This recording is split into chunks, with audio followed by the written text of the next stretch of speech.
Hello there, I'm Jimmy Vegas, and game ratings are an important part of the industry because they safeguard children from things like Grand Theft Auto, allegedly. But let's face it, how many people played Grand Theft Auto before they were 18 or a mature person?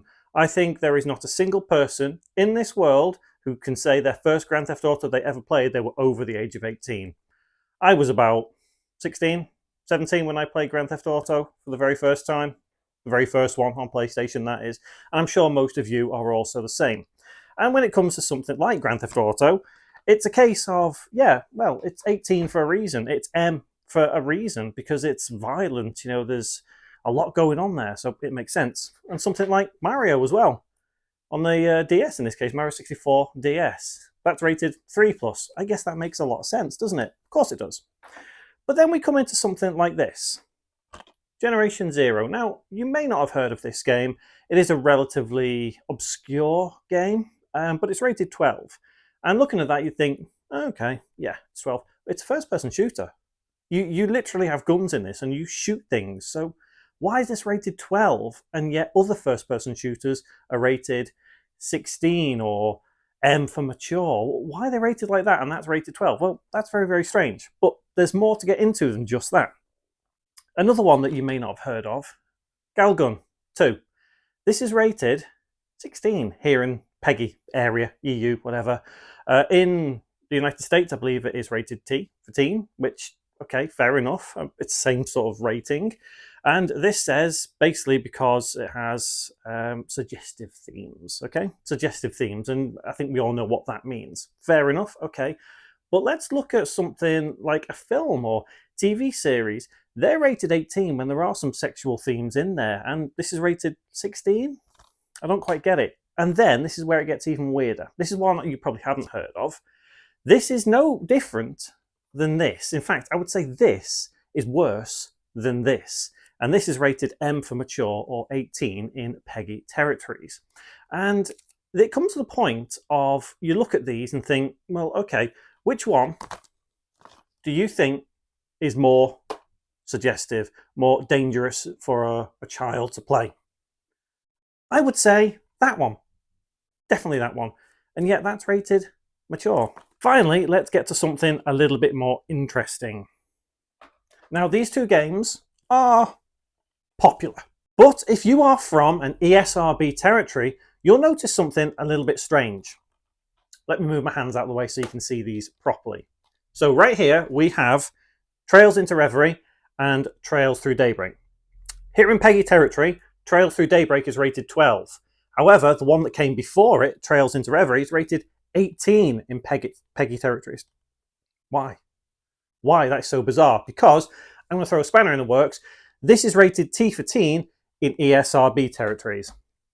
Right? It's not rated 12 here in UK and EU. It's not rated 16. It's rated 18.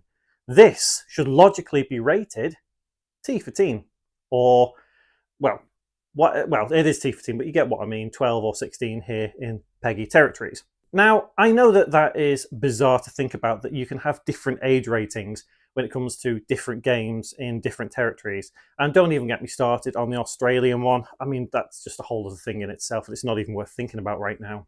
I'm going to circle back to those two games in just a moment, but let me bring this up again. What if I told you that if this game came out today, it would be rated 18 here in PEGI territories? Yes, that is absolutely true. It would still be rated 3 plus in the ESRB. However, here it will be rated 18. And I know what you're thinking, Jimmy, don't be stupid. But what if I told you the reason that if this came out today is 18 is the same reason why Trails into Reverie is also 18 here in PEGI territories? Yeah. Should we talk about that one? Gambling. Yes, that is the absolute reason why Mario, if it come out today, would be 18 in PEGI territories. And it is the reason why Trails into Reverie is 18. It is all because of gambling. Now, if you don't know, Super Mario 64 DS has a little gambling game within it, like cards. It's not serious. I mean, it's not like you're going to blow all your money away, but it's nothing to do with actual gambling. If it has gambling type mechanics inside the game, whether it is real money or not, it's automatically classed as 18. Yep, that's absolutely true. If a game came out, My Little Pony's Adventure, had a card game in it, it would be rated 18 here in PEGI territories. And that is an insane thing to think about. Gambling is it's huge. I mean, it's a massive industry, but it's also a dangerous industry. So I can understand to an extent why they try to block a lot of gambling within games. Loot boxes, whole different story once again, but it does make sense to protect people from gambling, especially younger audiences. So why isn't it the same for the ESRB, you say? Well, their rules are different. Here in the UK, we have quite severe safeguarding issues with gambling because we do have problem gamblers. And you can just look on YouTube for videos of people going into betting shops and punching and smashing the fixed odds betting terminals. Now, although my name is Jimmy Vegas, quite literally, and yes, I love to go to Vegas, I am a massive person who wants to tell you don't gamble. I am all for banning gambling ads, banning everything gambling. Yeah, I know it's weird. I go to Vegas. It is really weird. I get it. I absolutely get it. But gambling is dangerous. I've even got a video on my channel saying how dangerous gambling can be. And I don't think it's as popular as it should have been because it's a very serious issue.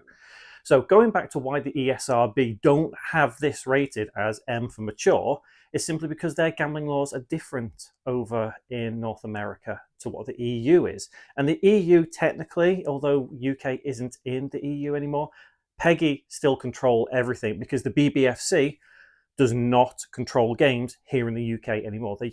They used to, like years ago, but they don't now. And fine, whatever. But I do think it is silly to an extent to have something like, I've lost it now, hang on, bear with me. Trails into Every at 18, yeah, I get it, but it's not a gambling game. The gambling mechanics in it are so small. It's just one little area where you can play pretend gambling things, and yet it gets automatically slapped with an 18. And you look on the back, and honestly, you know what, looking at it, it doesn't even tell you why it's rated 18. Oh, there we go, gambling, hang on. I'm not sure if that'll focus, but yeah, they're gambling. And obviously with the ESRB version, that will not be there. And then you look at the Super Mario one, and on the back of here, it would be, although it's old, it would have something similar, but it doesn't because it's rated 3. But that would still be rated 18 if it came out today with a label on the back saying gambling. And that's crazy. These need to change. There is a massive difference between loot boxes and pretend gambling for the purposes of enjoying an actual RPG. There is a massive difference there, and this is why game ratings are broken.